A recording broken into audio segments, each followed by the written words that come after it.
तुम्हें क्या लगता है बोर्ड बस तुम्हारी बात मानेंगे, सारा तुम्हारी बात सुनेंगे?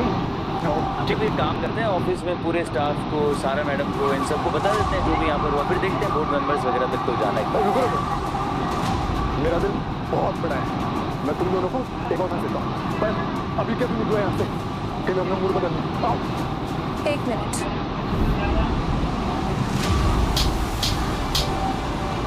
मुझे समझ नहीं आता तुम जैसे घटिया इंसान ने इतनी बड़ी कंपनी खड़ी कैसे कर ली। Shame on you.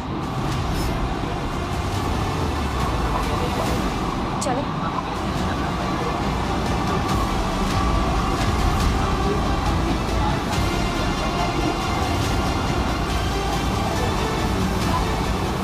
Mark my words to me, ये थप्पड़ तुम्हें बहुत महंगा पड़ेगा।